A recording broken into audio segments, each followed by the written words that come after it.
আসছে, ওরা আসছে। মায়া আর রাহুল একে অপরকে জড়িয়ে ধরে দাঁড়িয়ে আছে। তারা কিছু একটা দেখে ভয় পেয়েছে, একে অপরকে কিছুতেই ছাড়তে চাইছে না।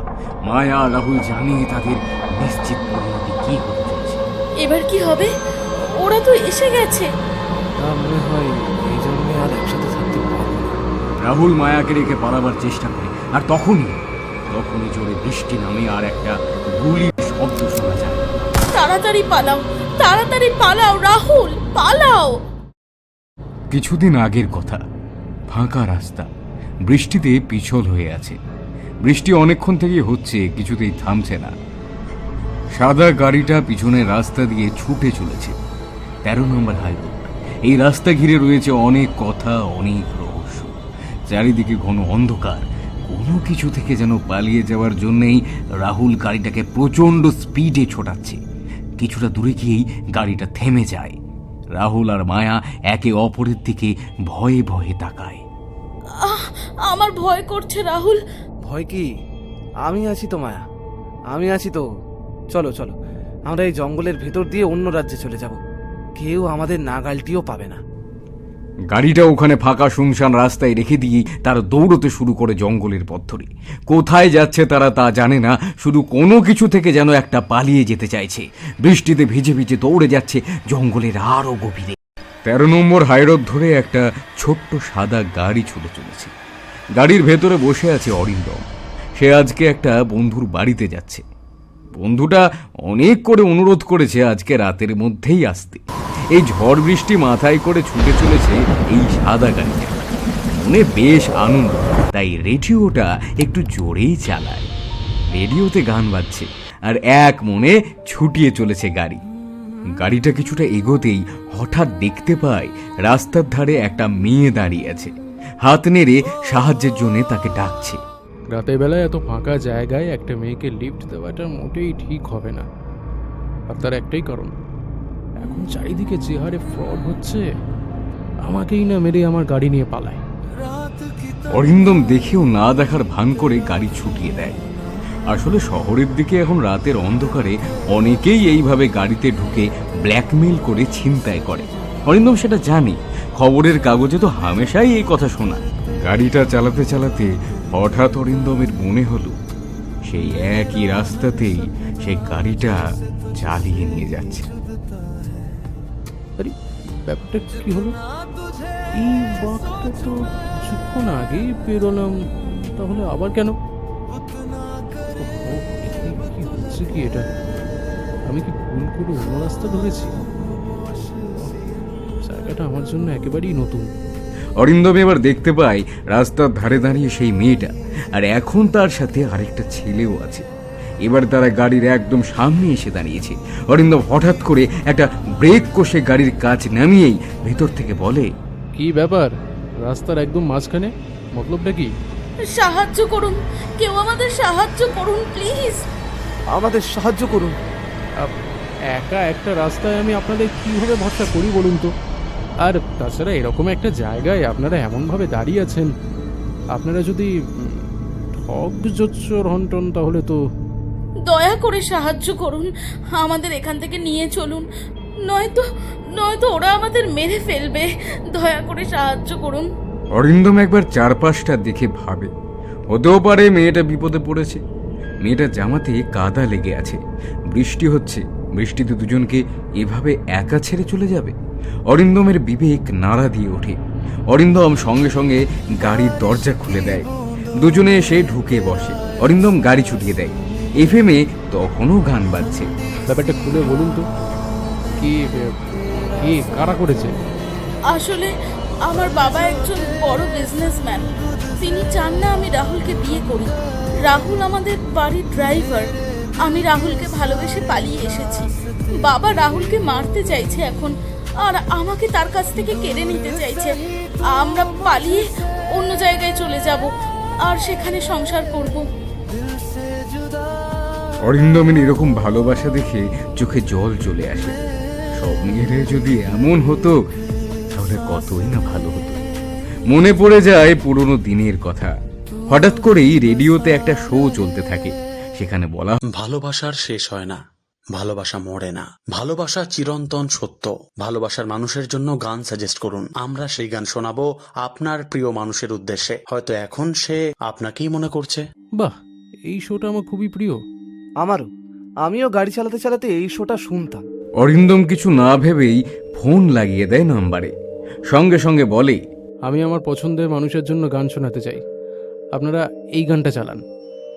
সঙ্গে সঙ্গে রেডিওতে বেজে ওঠে প্রিয় গান। অরিন্দম মাথা নাড়ে। পুরনো স্মৃতি ফিরে আসে অরিন্দমের মনে। অরিন্দমের মন ভারাক্রান্ত হয়ে যায়। গাড়ি ছুটে চলে ঝড় বৃষ্টির মধ্যে সেই শুনশান রাস্তা দিয়ে। অরিন্দম খেয়াল করে না পিছনে বসে থাকা রাহুল আর মায়া একে অপরের হাত শক্ত করে ধরে থাকে। ওইদিকে রেডিও স্টেশনে বসে আছে আর যে অর্ণব। সে ফোন ধরছে আর একটার পর একটা পছন্দের গান চালাচ্ছে। হঠাৎ তার কাছে ফোন আসে। হ্যাঁ বলুন, আপনি কি চালাতে চান? আচ্ছা আচ্ছা, বুঝতে পেরেছি, আপনি হচ্ছেন রাহুল আর আপনি আপনার প্রিয় মানুষ মায়ার জন্য একটা গান ডেডিকেট করতে চান, কিন্তু গানটা কি সেটা বলুন। গাড়ির ভেতরে অরিন্দম বসে থেকেই হঠাৎ করে বলে, আরে কি অদ্ভুত ব্যাপার, দেখুন আপনার নামও রাহুল, আর যে ওনাকে ফোন করেছে তার নামও রাহুল, আবার উনি মায়ার জন্য গান বাজাতে চাইছেন। আচ্ছা, আপনার নামও তো মায়া, না? What coincidence. পৃথিবী গোল, সব কিছুই ঘুরতে থাকে চক্রাকারে। মানেটা কি? আপনি বুঝবেন না। অরিন্দম আবারও গাড়ি চালাতে শুরু করে। কখনো এই রকম অসুবিধে হয় না। অন্ধকার রাস্তা, গাড়ির হেডলাইটটা মাঝে মাঝে জ্বলছে আবার নিভছে। কখনো এরকম অসুবিধে হয় না। এই নির্জন শুনশান রাস্তাতে যদি এইরকম হয় তাহলে তো বড় বিপদ, ভীষণ বড় বিপদ। অরিন্দম লুকিং গ্লাসে তাকিয়ে লক্ষ্য করে গাড়ির পিছনের সিটে বসে আছে একা রাহুল। চমকে ওঠে অরিন্দম। পাশে মায়া বসেছিল, তাহলে মায়া এখন কোথায় গেল? আরে মায়া কোথায়? অরিন্দম জোরে গাড়িটা থামিয়ে দেয়। পিছন ঘুরে তাকিয়ে দেখে পিছনের সিট পুরো ফাঁকা, কেউ নেই। অরিন্দম এবার সত্যিই ভয় পেয়েছে। গাড়ি কোথাও থামেনি। গাড়ি থেকে কি করে দুটো মানুষ নেমে যেতে পারে অরিন্দম তা বুঝে উঠতে পারে না। এটা কি হলো? এরকম তো হওয়ার কথা নয়। কি হচ্ছে ব্যাপারটা? গাড়ির সামনে তখনও হেডলাইটটা জ্বলছে আর নিভছে। সেই আলোতে এসে দেখতে পায় গাড়ির সামনে দাঁড়িয়ে আছে দুটো মানুষ, একে অপরের হাত ধরে। তারা এগিয়ে চলেছে রাস্তার একদম ধার ঘেঁষে। আরে ওদিকে তো মনে হচ্ছে খাদ, ওরা ওইদিকে কেন এগিয়ে যাচ্ছে?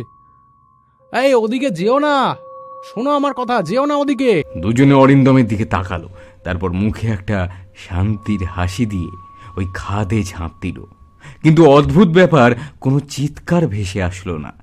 অরিন্দম গাড়ি থেকে নেমে দৌড়ে খাদের কাছে গেল আর দেখার চেষ্টা করলো, কিন্তু কিন্তু কিছুই দেখতে পেল না, কারণ তার চারপাশ অন্ধকার।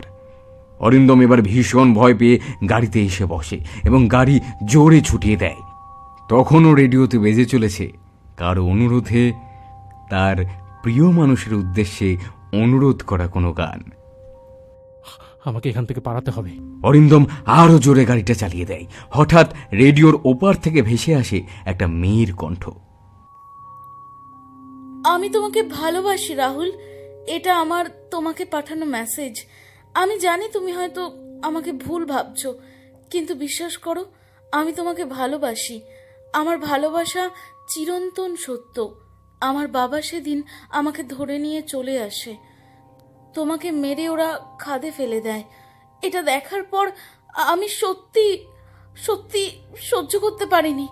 ঘরে এসে ছটফট করতে থাকি আমি, আর একটা সুযোগ খুঁজতে থাকি।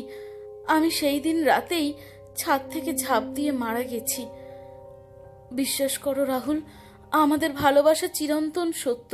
তবে সেদিন যদি কেউ আমাদের একটু সাহায্য করত, সেই শুনশান রোডে আমাদের মরতে হতো না গো। আমরা তাহলে এতদিন সুখে ঘর করতাম। হঠাৎ করে রেডিওটা বন্ধ হয়ে যায়। অরিন্দম লক্ষ্য করে সে তার গন্তব্যস্থলে এসে উপস্থিত হয়েছে। সেই দিন ভালোভাবেই কেটে যায়। পরের দিন যখন সে অফিসে যায়, হঠাৎ সে একটা পুরনো খবরের কাগজ খুঁজে পায়। 13 নম্বর হাই রোডের একটা হরর আর্টিকেল সেখানে লেখা আছে। রাতের অন্ধকারে দুজন মানুষকে হামেশায় 13 নম্বর হাই রোডের রাস্তাতে দেখা যায়। তারা সাহায্য চায়। কিছু দূর গাড়িতে করে আসার পর তারা গাড়ি থেকে হঠাৎ উধাও হয়ে যায়। রাস্তার ধারে খাদে দুজনে মিলে ঝাঁপ দেয়। অরিন্দমের ভয়ে চোখ মুখে আতঙ্ক ফুটে ওঠে।